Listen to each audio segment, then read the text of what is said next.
for our children and young people to grow up to become language-skilled citizens who naturally seek contact with new groups of people, adults who experience linguistic and cultural diversity as a part of their own identity.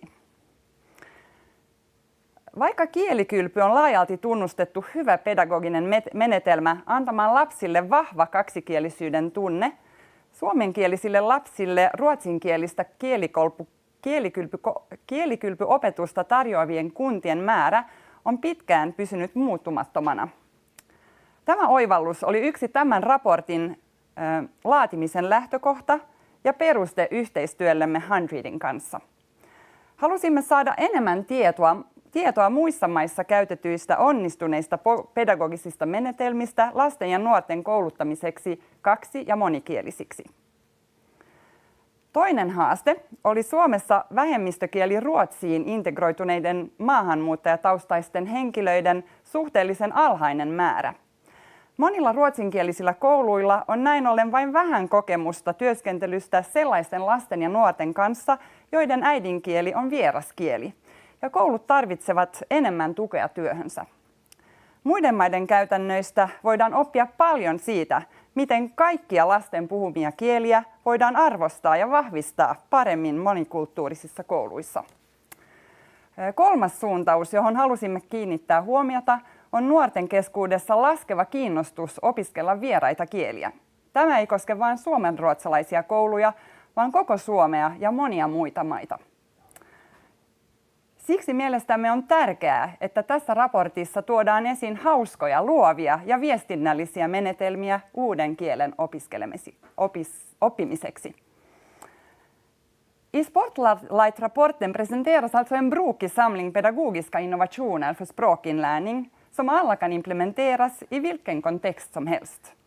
Vi har också velat se till att så många målgrupper som möjligt kan hitta någonting användbart bland dem. Vissa metoder bygger på samarbete mellan hem och skola, andra handlar om att eleverna inspirerar varandra att lära sig språk.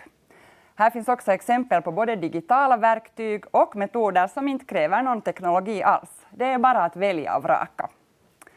Vi på Svenska kulturfonden är mycket glada över det välfungerande samarbetet med HundrED som ledde fram till en mångsidig rapport som kan inspirera till språkinlärning över hela världen. We are proud to be a part of Helsinki Education Week. Tack, kiitos. Thank you.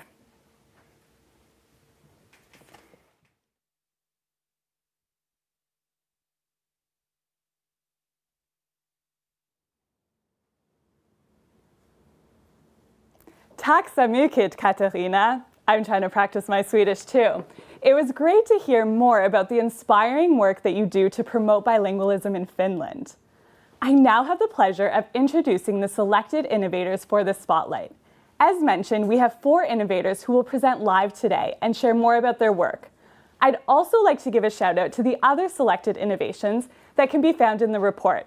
We have Global Minds Initiative and Language Party from the United States, Mother Tongue for Early Learners from Uganda, Language Showering in Jyväskylä, and Norden i skolan from the Nordic region. You can find all of their innovation pages on the Bilingual Education page on HundrED.org. And now, to kick off the presentations, we'll first start with a video explaining one of the selected innovations, named Kamilala from France. They use multiple languages, art, and storytelling to enrich learning. Enjoy! Lancé en 2018, Kamilala est un réseau international d'acteurs éducatifs qui s'engagent pour une école inclusive et ouverte sur les langues et les cultures du monde. Chaque année, Kamilala propose un concours à destination de groupes d'enfants de 3 à 15 ans pour créer collectivement une histoire plurilingue au format Kamishibai. Venu du Japon, le Kamishibai est un support captivant qui permet de raconter des histoires en faisant défiler des planches dans un petit castelet en bois. Des centaines de professionnels de l'éducation du monde entier se sont déjà investis avec leur classe dans ce projet. Et je me suis vraiment rendu compte que pour beaucoup d'élèves qui avaient différentes origines, c'était vraiment très important pour eux de pouvoir montrer qu'ils connaissaient des choses m'apprendre des choses. Ce projet a créé un esprit d'équipe parce qu'en fait, on parlait d'eux et de leur famille. On ne savait pas qu'autant de langues étaient parlées à la maison. Et vous, cherchez-vous un projet interdisciplinaire permettant d'engager vos élèves dans l'apprentissage de la langue de l'école tout en prenant appui sur l'ensemble de leur langue? Souhaitez-vous développer un projet coopératif et ouvert sur le monde? Si la réponse est oui, alors identifiez la structure référente pour votre territoire et envoyez-lui votre inscription. Puis, découvrez avec votre classe des exemples de kamishibai plurilingues et des ressources pédagogiques pour vous accompagner dans votre propre création. Enfin, envoyez votre kamishibai plurilingue et découvrez les lauréats lors de la remise des prix. Et si cela vous donne envie d'aller plus loin et d'organiser un concours sur votre territoire, contactez-nous pour rejoindre le réseau Kamilala.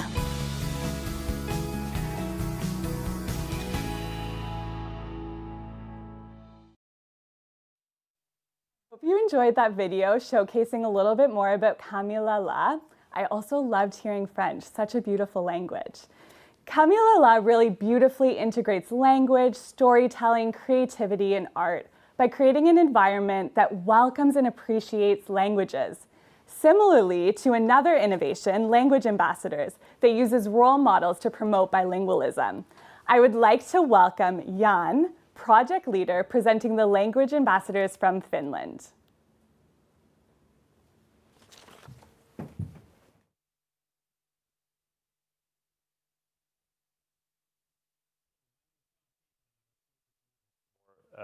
Innovation called Language Ambassadors, kielilähettiläät, språkambassadörerna.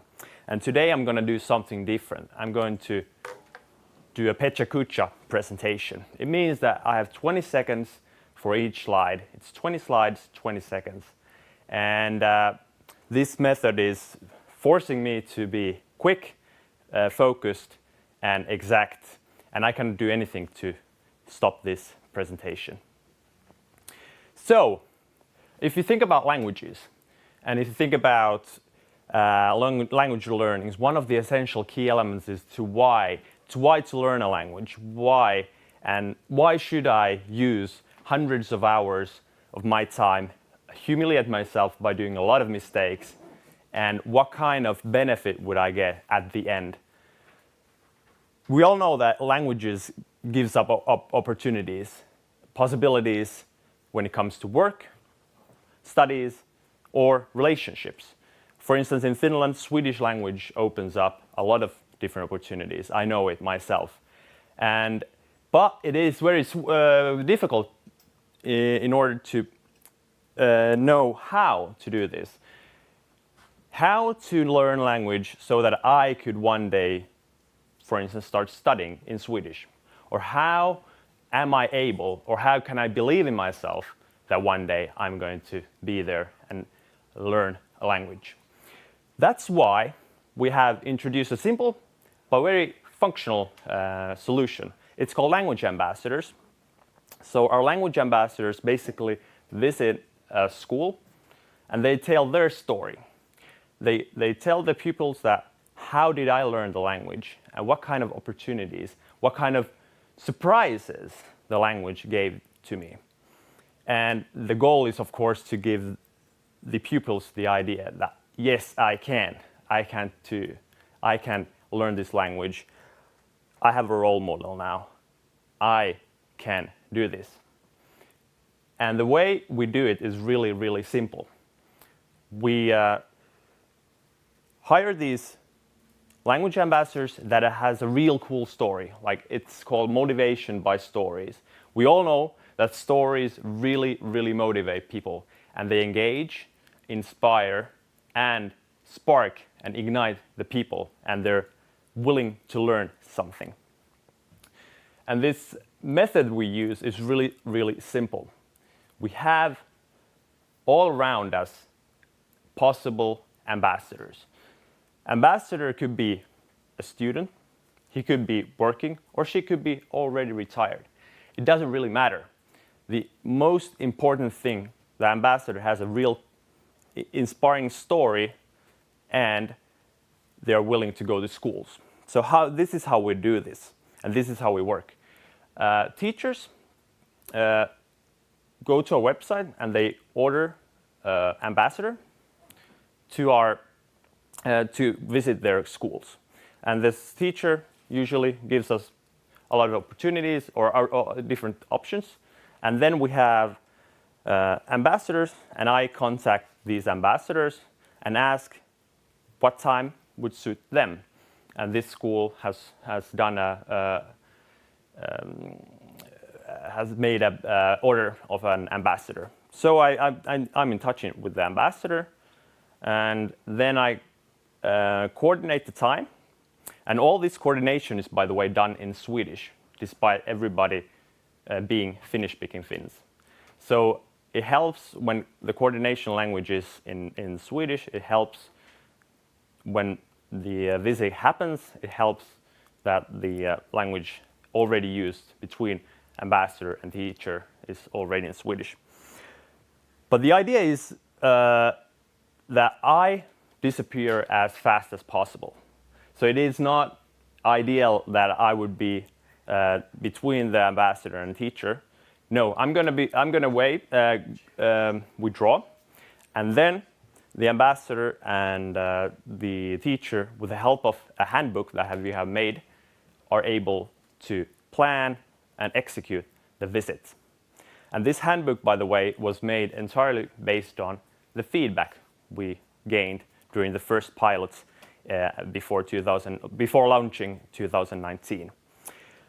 Because we have this process of language ambassadors and teachers having a lot of independence, we have been able to do 500 visits in 1 year, which is really a lot of visits.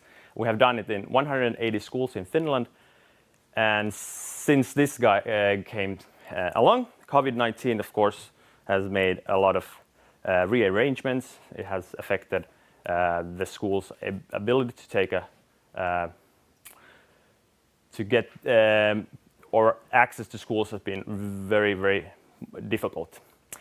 But again, it came also as a blessing. We have opened up our visits now for virtual options as well. And we have just launched a pilot where Finnish students studying in Sweden are able to visit schools in Finland. And this virtual thing is something that might be also the future. But the real question is this a method that could be used in the future? How looks the future for language ambassadors, let's say 2030? Could this be scaled up into other languages? Maybe other countries? And I believe the answer is, of course, yes. This could be applied, for instance, in Europe, where we have major challenges, but also a variety of many nice and beautiful languages. This could be implied in places like Canada and many more countries.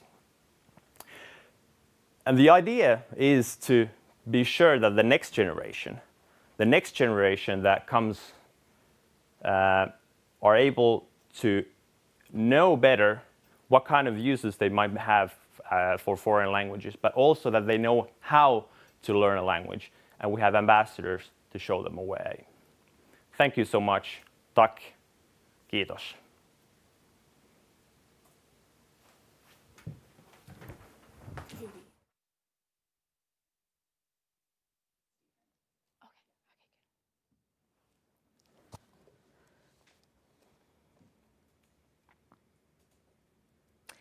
Thank you so much, Jan, for sharing your work and tips with us. Motivating students with the help of fun and inspiring experiences of second language learners is a great innovation that indeed has the potential to be brought into different foreign and minority languages as well. I'm confident that someday in the future you will be able to spread your wings on an international and global scale as well. Next, I'd like to introduce Stephen Renata, joining us all the way from New Zealand, presenting Kiwa Digital. Stephen, the stage is yours.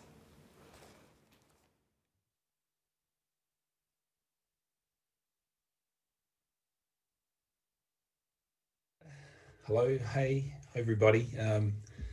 Great to be part of this presentation. I just want to take a moment to acknowledge everybody at HundrED and my fellow presenters, and also my team back here in New Zealand that probably hopefully asleep because it's just turned midnight. In 10 minutes or less, what are we doing at Kiwa Digital? All right, so I've got a couple of slides here, and then I'm actually going to show you some technology that we've developed down here. We've got a purpose, or a kaupapa, as we'd say in Te Reo Māori, the indigenous language, to help improve understanding between nations and cultures using technology to break down some big barriers around illiteracy, bias, discrimination, and miscommunication.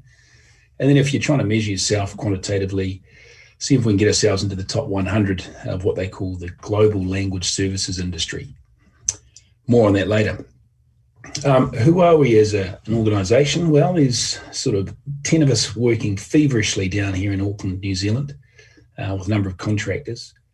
The business is split up into two parts. We have two software platforms, one that is dealing with dubbing technology. So if you're a Netflix watcher or an Amazon Disney and you've seen dubbed content, it's possible that our software solution called VoiceQ has helped that process.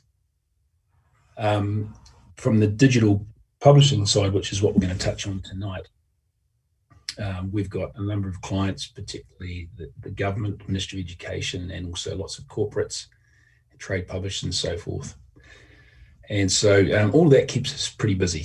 We're dealing with a number of languages on both sides of the businesses, many hours of media content being curated or dubbed, audio description, ADR and so forth. And then also with the digital publishing, about 3 million downloads with 500 apps. I'm going to just touch on sort of 4 clients, if you like, or end user segments. A big part for us is how we use the technology we've developed to work with the Ministry of Education to create curriculum resources, both for students and also for the teachers. And there's a particular fund called the Te Aho Ngā Rahu, Te Reo Māori fund, and that is a dedicated amount of about 3.4 million New Zealand dollars this current year to help develop resources, which is basically around getting local stories from what we call iwi, or tribes, or sub-tribes, hapu, around the country, and then putting them to a form that is relative to the curriculum in schools. We also spent quite a bit of time working with the entire workforce of New Zealand, everything from our national airline in New Zealand, many corporates, and many government agencies, helping them build up their own capability, staff capability, in aspects of Māori culture, what we call tikanga, and the language, Te Reo Māori. And at an education level, we've worked specifically with universities, polytechnics, and also high schools. And I'll show you some examples of what that looks like in a moment. More recently, we've worked on projects that are combining multiple nations. So in this case, we're talking about this particular app here, which is looking at educators and students from New Zealand, but also right across South America, particularly Chile, and bringing in Spanish, Brazilian, Portuguese, and English into resources to build competency in that area. And then lastly, we've also done some work around taking the technology into a more of a workshop type situation, a little bit similar to what we saw in the first video. And I'll show you what that can look like in terms of how do you put the bilingual teaching actually back into the hands of the students. So some fascinating stuff there. I'm going to just jump out of this for a second and take you into the technology side of it. And what you're going to see on your screen here is my device. And this is a smart device, could be an iPhone, tablet, and so forth. And here's one of the apps, just an example that's used, developed for the Ministry of Education. And the user interface here, you can see the contents, if you like, longitudinally. And then also on the left-hand side, you've got the user interface. So we've got autoplay languages. In this case, you've got English and Te Reo Māori. And then we've even got things like teacher notes, which are actually contained within the app In this case, these are notes that are created and approved and certified by the Ministry of Education. But just to give you a sense of how does this app work in terms of language, the key is around the synchronizing of the text and the audio. So if I run my fingers across the text here. Ko wiri rawa ko kina. Nā Ruth lemon mawa ko hemi deo. If I then change out the language into English. Wiri and kina by Ruth Lemon and hemi deo. And then we can go through it as a book. In this case, there's a little bit of animation. Obviously, you can see here, this is in English. If I touch one word, Kina. If I double tap the word, Kina, K-I-N-A. So we have essentially there three things happening. Swipe to read, tap to listen to a word, and double tap to hear the word either spelt in English or phonetically pronunciated. So in the case on this one, same page, if I tap on a word, Whanaunga. If I double tap this word, Whanaunga, wha-na-u-nga. And so we have that ability to break down the words to help with the pronunciation. If we wanted to take that a step further, we also have the ability to record ourselves. So in here, I can start the recording, and I'm going to get the countdown. Ko te hiahia o tōku whanaunga.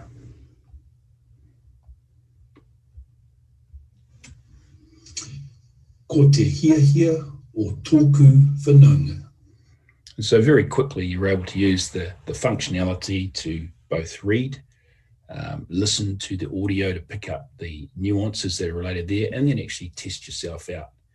Now, this is a resource that can be used by the student on their own for self-learning, or it could be used in a group situation with the teacher referring to the various teacher notes to lay out the plan, and then how that plan might be used with each individual.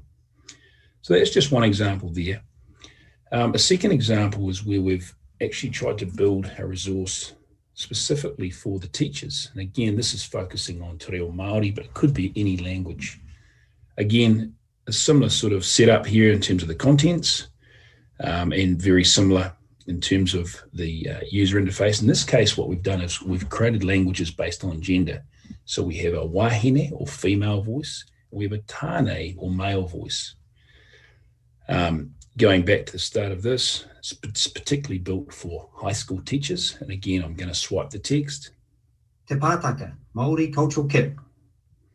Simple information, icons to explain to the new user how you use it. We move over here, again, same thing. Kia ora, nau mai hari mai ki te pātaka. Welcome to Te Kura Tuareo Unikiritia, Hobsonville Point Secondary School's Māori Cultural Kit Te Pātaka.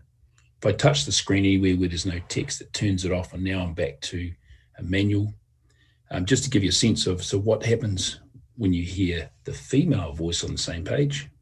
Kia ora, nau mai hara mai ki te pātaka.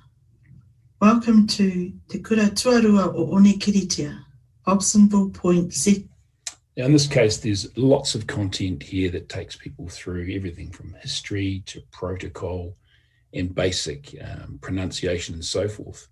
In the Māori culture, one of the key things that you want to try and learn quickly is how to introduce yourself in te reo Māori. And so what we've developed here is a very simple template. And imagine you're a teacher and you would like to greet your class or your staff members. And so if we look at this very first example, which is written in te reo Māori in English, again, it's audio synced. So if I swipe the text. Kia ora koutou. Hello, everybody, everyone. Ko name tōku ingoa. My name is name. And again, fairly self-explanatory. On the next page, I get to put in my own personal information. I've gone ahead and done this for the exercise today. My name, where I'm from, organisation, where I was born, and so forth. And down the bottom, there's a little bit of what we'd call Māori genealogy information. The app then is clever enough to actually create an introduction, or mihi mihi pepeha. And so now I've got my own introduction created here. So what I can then do is go in and record myself as I showed you before, which I've already done.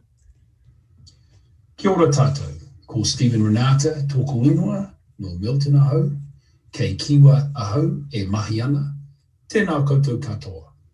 So in a very simple manner, I have understood what is a introduction in Māori, a PPH, why would you use it, when would you use it, what are some typical templated examples of how you might construct that.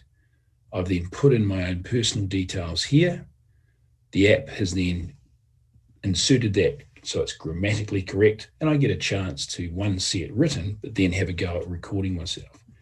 So really easy, holistic sort of way of learning the language in a way that's relevant, which is essentially, let's introduce myself.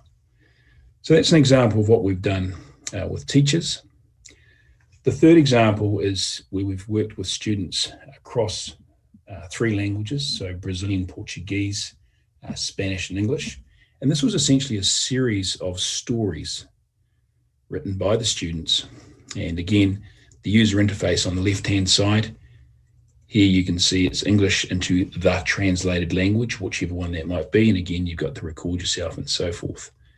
So again, just to give you a sense of what that looks and sounds like, here we have a story. Again, I swipe my fingers across the text. A day's work in the Andes. Andes. If I double tap that word. Andes. A-N-D-E-S. If I swap over the language, this time take it into the second language. Un día de trabajo en los Andes. Palabras e imágenes de Tasmin Kibblewhite. Edad. If I double tap. Andes. A-N-D-E-S. So again, taking that basic technology, applying it to 3 languages in this case, allowing people to be able to see the content, different languages and so forth, and be able to move through some pretty amazing stories in 3 different languages with illustrations. And this is an accompanying, or what we'd call a companion app for the hard copy resource. Last but not least is where we've taken this technology and gone and created a workshop. In this case, it was around rheumatic fever, which is something that children often get, and this can be fatal if not dealt with quickly. So we created a workshop with the children and it got them to understand what the illness was, or the condition, if you like, in medical terms, and then said, hey, how about if you reconstruct what that might look like as an app? And so we put them into groups, and they started to create stories, whether it was pictures, poems, raps, music, and so forth. And they created this beautiful app called Beat Fever. So again, the swipe to read type situation here, I'm going to use autoplay. Sitting on the couch, coughing about. When I'm trying to shove something in my mouth, I'm struggling to breathe as I gasp for air. My throat is red and sore from itching all day and night. In this particular app, we've also got a game so that you can go through here and understand what the content is, working on a word find game. So we've just tried to take that up another notch. There's also paint mode in this. And again, just trying to integrate both text, audio, and imagery in a way that's relevant for the students. And so they created everything that you see here. And lastly, just to finish up, I wanted to show you, I'll just come out of that back to my presentation here. Here's what the kids said when they did the actual, so bear with me 1 second. So this is actually a video on the making of, but we've only got 10 minutes today, so I'm just going to cut to the chase. Here's what they said. Putting it into their own words will really help send that message. One of the most important things, having gone through this project, is how we share the message. So sharing that app and using it to be able to interact with it, get all the key messages and learnings out of it. We've been having fun in it. Yeah, we've got to all put in ideas. Yeah, we've been like sharing our ideas, talking about it, laughing about it. Yeah. It was amazing because we didn't even need teachers or something. Yeah, we just did it by ourselves. We just did it by ourselves. We worked it out. I feel like my whole group, actually all the groups are like proper creators through the kids' parents. And that's one of those videos you can just keep watching over and over. So just to wrap up, conscious of time, we have done a lot of work in this area. We're looking at some futuristic things around how do we take what we've currently developed and then start working with augmented reality. And so we've developed an app called Paper World with the Canadian Media Fund and New Zealand On Air. And that's really exciting. It's essentially a sort of a modern take on origami. We're also moving away from being a production-only organisation and licensing the software that you've seen here today to various organisations, both here in Aotearoa, New Zealand, but also across into Australia and up into the UK. So that's all we got for us tonight, folks. Thank you so much for listening this far. My congratulations to everyone involved with the HundrED organisation and also my fellow presenters. And we look forward to being in touch in the near future. Back to the studio.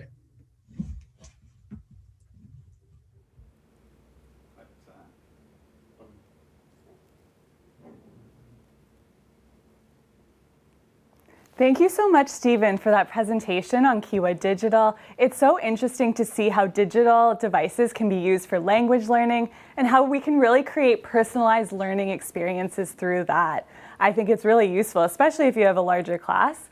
That would be very helpful for teachers, students, I mean, anyone involved. I also like that you brought forward Indigenous languages as something that we really need to prioritize and bring into the classroom, and just allow people to start using the languages and enjoy and embrace learning different languages. So now I have the pleasure of introducing Paul Seedhouse from Newcastle, who will be joining us from Newcastle, and he will share a little bit more about Linguacuisine. I also dare you not to get hungry after this presentation. So take it away, Paul. So I'm Paul Seedhouse, and I wish I was in Helsinki with you. I'm actually in Newcastle University, and I'm director of this lab, which is called iLab Learn. And for the last 10 years or so, I've been working with computing scientists here on developing applications of educational technology for language learning. And today I'm going to talk to you about Linguacuisine. That's the third generation of our technology. And in fact, the fourth generation is a new app which is due out in January, but I'll leave that till another time. So now I'm going to show you some slides. So first of all then, what is Linguacuisine? Well, it's a free app which helps you learn while you're cooking. And it's got 4 parts to it, using photos, video, audio, and text. And there are 2 main parts to it. That is the player part, that's what we're going to see today. And it's also got an author part, which is what you can use to put in your own recipes. And at the moment, we don't have any finished recipes, so I'm hoping that one person in the audience is going to upload some finished recipes soon, so that we can do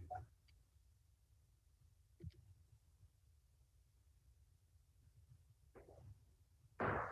Now, some of you might say, well, this is a strange idea, isn't it, learning languages while you're cooking? Well, it really helps us make the most of the synergy that we've got between languages, cultures, and cuisines. And this applies to all cultures around the world.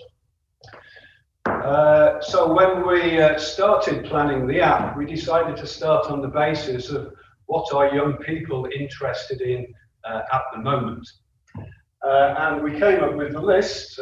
We started with the idea that they enjoy eating foreign food, they enjoy foreign travel, or at least they used to before the pandemic came along, and they really enjoy using their mobiles, and they enjoy having fun.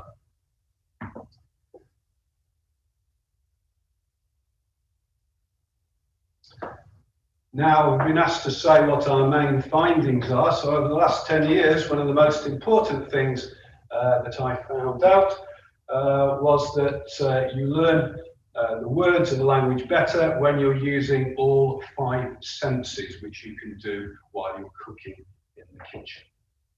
So you can learn words using taste and smell and touch as well. Can you zoom in a bit more?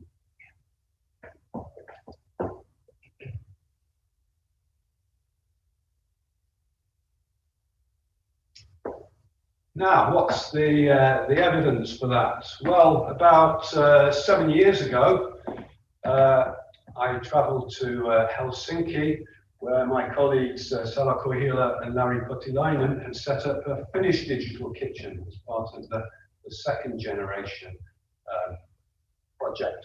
And you can see here I am in Helsinki, and I'm cooking Finnish fish soup. Although it was 7 years ago, I can still remember very well the smell and the taste of the soup. And what's more important, I can still remember some of the words that I learned. So I learned that salmon is lohi, and dill is tili, and potato is peruna. And that's stuck in my memory because I learned it using all of my 5 senses. Now, how does the app work? We're going to switch to this screen now. So if any of you are interested, you just Google Linguacuisine and you'll come up with this screen, and we go to try it online now. And then you choose your language. So as I said, we haven't got any Finnish recipes, but we do have a very good Estonian recipe. So I'm going to show you that one now.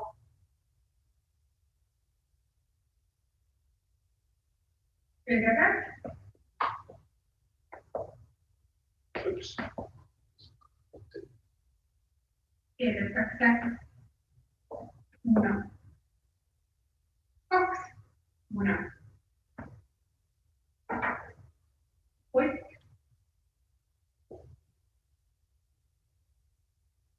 Okay, so that shows you how the video clips work, taking you through the stages. Before you do that, then you want to have a look at the list of ingredients and utensils. So you've got a photo, and then you've got an audio.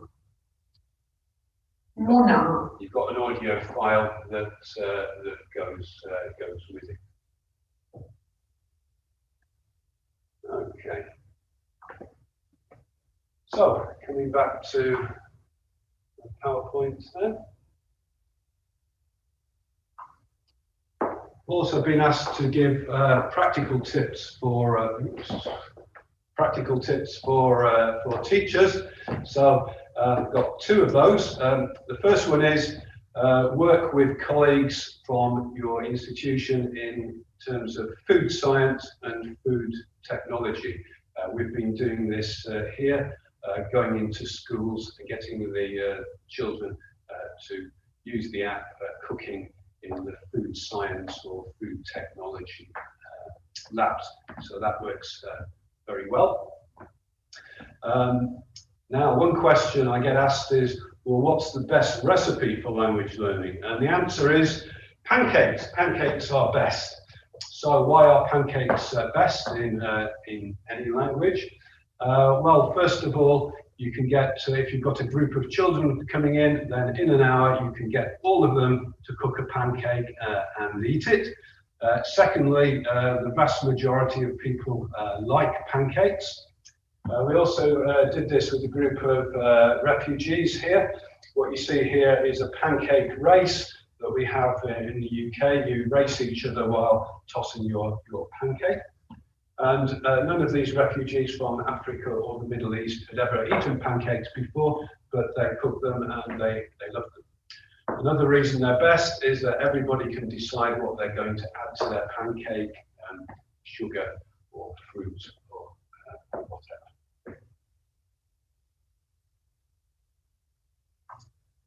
So a bit of background on the app. So it's been 3 generations of technology. It's been used by over 9,000 people around the world in 83 countries. People have added 24 languages or cuisines, but I hope that's going to go up to 25 with Finnish shortly. And we estimate people have learned about 55,000 words so far on that.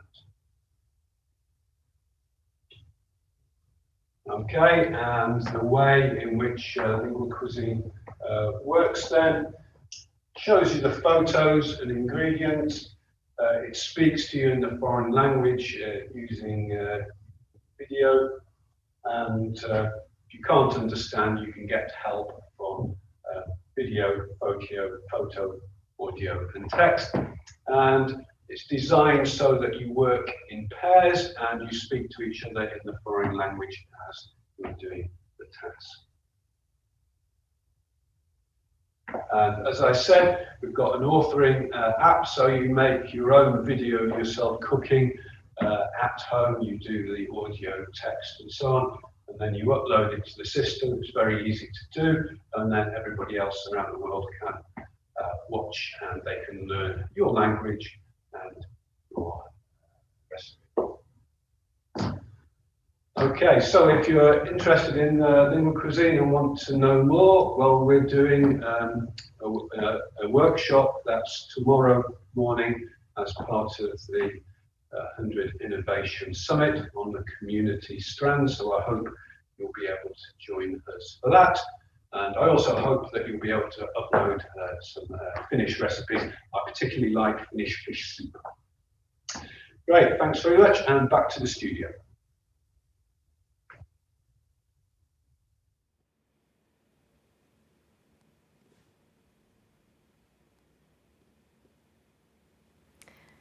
Thank you so much, Paul, for your wonderful presentation and tips. It was great to see how the app actually works in practice and to see the Linguacuisine kitchen live. Learning languages while cooking really brings an important connection between languages and culture. It's amazing that the app is free and available for everyone to use, and that it allows you to really involve all of your senses while learning languages. Our final presentation for tonight is held by Ellen Rose Kambel and Emmanuel Pichon, introducing Language Friendly School. Welcome, Ellen Rose and Emmanuel. The stage is yours.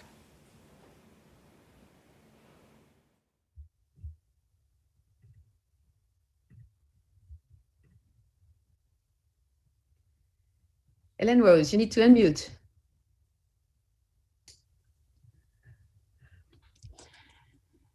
Hello, everyone. Thank you so much for allowing our participation here today. I'm very excited to be here today. My name is Ellen Rose Kambel. I am the director of the Rutu Foundation, and I'm calling in from the Netherlands today. And I'm here with my colleague, Emmanuel Pichon. Bonjour, my name is Emmanuel Pichon, and I'm working at the University of Toronto. So bonjour from Canada. Together, we founded the Language Friendly School, and we are very excited that our program is selected as one of the top 10 most inspiring education innovations in bilingual education. What is the Language Friendly School? It's a label. I am sharing my screen. I hope it's you can see it. It's a label and a global network of schools. And it was created in response to 3 issues in education. The first is that language is perceived as a problem. The fact is that more than 200 million children today are educated in a language they do not understand. And when children who speak another language at school, they are often perceived as a problem, or it's perceived as a problem or a deficit. And to encourage these students to learn the school language, they are often barred, sometimes even punished for speaking their mother tongue at school. Well, as well-intentioned this may be, We know now that to force children to leave behind part of their identity at the school door, including their language, is harmful to their overall well-being. But it also hampers their learning. And the language-friendly school do exactly the opposite. They welcome all languages into the school. The second issue we address is that children actually have a right to an education that respects their cultural identity and their languages. And language-friendly schools take advantage of a unique opportunity to cultivate multilingual, multiliterate citizens. The third challenge that we address is the question of language as a resource. Language as a resource means that schools need to acknowledge the richness of the linguistic repertoires that students bring with them. They officially welcome all languages and confirm the role and responsibility of parents and families regarding the maintenance and development of their home languages.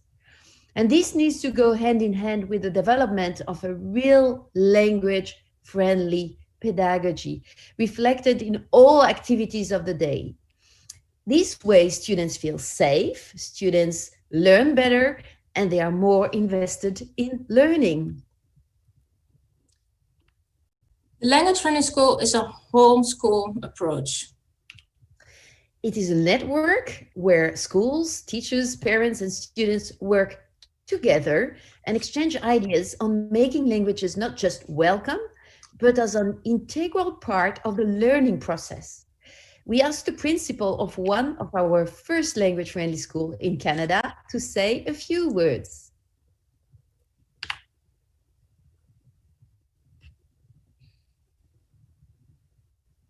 Hello from Canada. Schools are places where people meet to learn and grow together. Here at Silver Creek, which is located in Mississauga, Ontario, Canada, just outside of Toronto, we know that people meet here to speak over 50 different languages. As responsive educators, we know we need to meet the needs and celebrate the linguistic assets that our community brings. Being a language-friendly school lets our entire learning community know that they and their language are not only welcome or tolerated here, but actually needed here. Our community should know that we would be less without them and the linguistic gifts that they bring to us. We hope to continue to be a contributing member of the language-friendly schools. We look forward to a day when schools from across the globe who hold the language-friendly school ethos work together to embrace multilingualism and make our schools a place where all languages are more than just welcomed, but are actually an integral part of the fabric of the school. Thank you.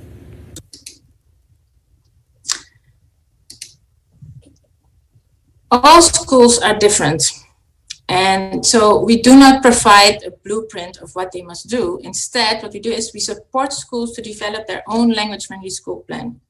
In the next video, our schools prepared for you, you will see what it is that they actually do. We are a school that we celebrate language diversity. Ciao, io sono Kira. Ik ben Thomas. Hello, my name is Jake. Good morning. Morning. Namaste. Namaste. Goedemorgen. Goedemorgen. Kale Vonnekam. We live in different places from all around the world. We speak in many different HundrED. Hello to all the children of the world. There are children in the deserts and children in the towns and children who live down by the sea. Language is part of our personality, and children shouldn't leave that part of personality behind the school doors. Language-friendly schools give children a sense of belonging. They provide safe learning environments and improve their confidence because they can express themselves and their knowledge and capabilities. Every child deserves equal opportunities, and we should come together as one to celebrate our differences. Hello to all the children of the world.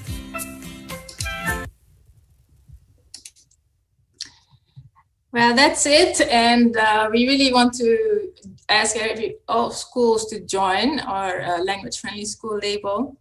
and really to make sure that all children are valued and welcomed in every school. And we want to thank HundrED.org and the Swedish Cultural Foundation for our selection, and congratulations to all our fellow presenters and innovators. And of course, we also want to thank all of our schools, the fantastic teams that work with us, but also the children and their parents. So please visit our website and contact us if you have any questions. Now back to the studio.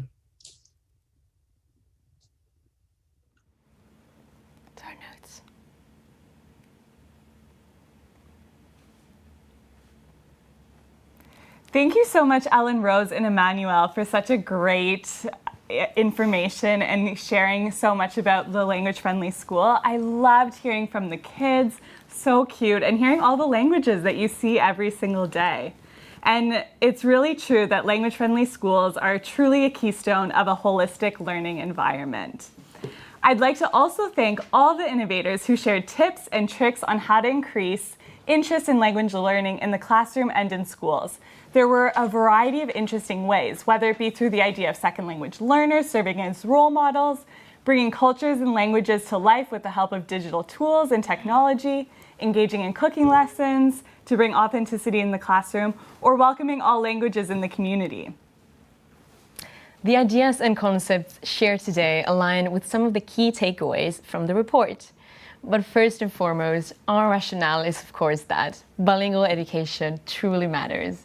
It's beneficial to anyone and to everyone, whether you come from a bilingual background or not, and it goes far beyond language learning in itself. Bilingual education provides and supports a certain awareness, tolerance, and appreciation of the value of linguistic and cultural diversity. So our answer to the million-dollar question of how to make children excited about languages is that knowing other languages is empowering. It provides access to other or new ways of thinking and living. It boosts your self-confidence and develops and increases a sense of belonging and identity. So to quote one of our much appreciated interviewed experts for this report, bilingualism is the superpower every kid should get to enjoy.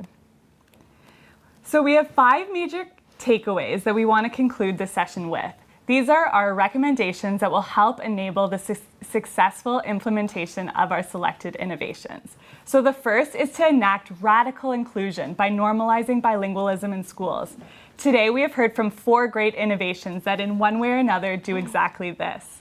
The second is to identify role models in each community and celebrate them regularly. The Language Ambassadors is a great example of this.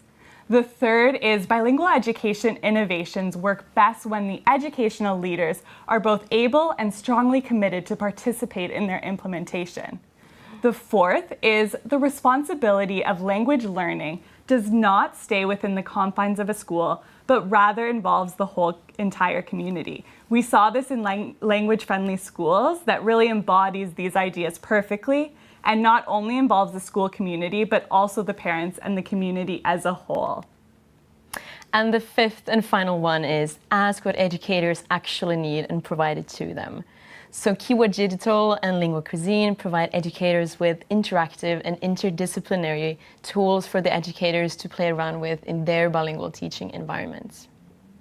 And last but not least, we want to remind you all that the real beauty in bilingual education lies in the authentic experiences and perspectives and voices of the people and stakeholders that explore, teach, learn, and promote bilingualism and multilingualism each and every day. That is, individuals such as everyone here with us today, including our wonderful audience. We hope you enjoyed this masterclass with all of us and learned something new about bilingual education that you are excited to take back to your school and students. Thank you again to our partner, the Swedish Cultural Foundation, for making the Spotlight happen, and all 10 innovators highlighted in our report for their inspirational work. Be sure to tune in tomorrow during the kickoff of the HundrED Innovation Summit for 2 amazing sessions, starting with Creativity in Education in the afternoon and the launch of the HundrED 2021 Global Collection in the evening. You can find more information on the HundrED Innovation Summit program on our website linked in the chat. Thank you, merci. Tack and kiitos. When the students of today are the teachers of tomorrow, what will they say about the year 2020? Will this be the year that changed education forever? The COVID-19 pandemic has exacerbated existing inequalities in education systems everywhere. At the same time, we have all admired the educators, parents, students, and communities that have banded together to meet this challenge. The HundrED 2020 Innovation Summit will connect inspiring innovators with educators, researchers, policy leaders, education ministries, students, and parents from around the world. Join us at this free virtual event to share your experiences and learn from like-minded changemakers from over 100 countries. You will also hear from our global collection of leading innovators in K-12 education who are pioneering solutions that help provide quality education for all, no matter what happens. Register now at www.hundred.org/summit.